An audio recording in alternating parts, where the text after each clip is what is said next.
Yeah, that was a good golf. This game really is quiet.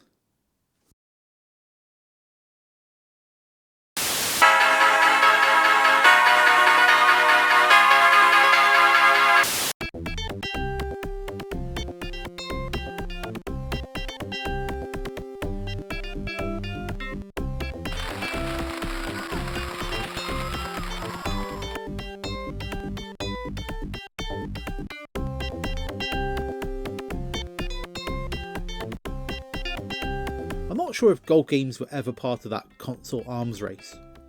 And by that I mean, there was a time when your machine needed a platform or a football game, a shoot 'em up, a beat 'em up. You needed to stand out in the genre, you know. Sonic vs Mario, Street Fighter 2 or Eternal Champions, Streets of Rage versus whatever they had on the SNES. And this wasn't just each console maker that was doing that, it was the publishers as well. Each one wanted a bite of whatever pie was selling at the time. So you get everyone chucking, let's say, a golf game at the wall to see what sticks. This is, of course, until EA Sports became a thing, and out-licensed everyone else to the point where they just threw up their hands and went, oh Jesus, what's the point, and just gave up. But here, in the Mean Machine's Guide to Sega, we're still in the early days of that. Fairly sure we'll get to PGA Tour Golf at some point, but we're well off the P's, which is why we have Nicklaus Power Challenge Golf. Even in the early 90s, I'm sure snapping up the golden bear for your game was a big get. This was from Accolade.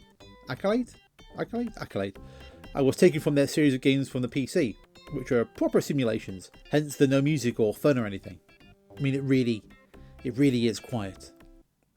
But why Power Challenge though? I mean, there isn't a mode called that, you don't get power-ups or anything. I mean, it's a challenge, but powerfully? This was Accolade trying to pull off an EA, by which I mean A, chucking stuff across from the computer market onto the new Sega machine, and B, trying to make their own carts in the process. Problem here, rather than going down the EA route and making a deal with Sega to both make money, it all went to court around the release of this game. There's a whole wiki page you can read about that. This game is your standard Mega Drive release, but short version is, it put a major dent in Accolade's bottom line, and was the first step in their decline and eventual sale to another large corporation. Point is though, what does Jazz think? Not much all told. This game does not compare well to EA's PGA Tour Golf, so whilst the presentation gets a pretty good 87% overall, we're talking 42%. A shadow of golf game, oof, that stings. Graphics get 39%, which, yeah, to be fair, that's probably about right. Look, like golf games were never a system seller, but they were one of those sports, leaving the whole is golf a sport debate off to one side. It's a sport that fitted well with video games. Golf games go back to the Atari 2600 in 1980. The Famicom had one near enough at launch.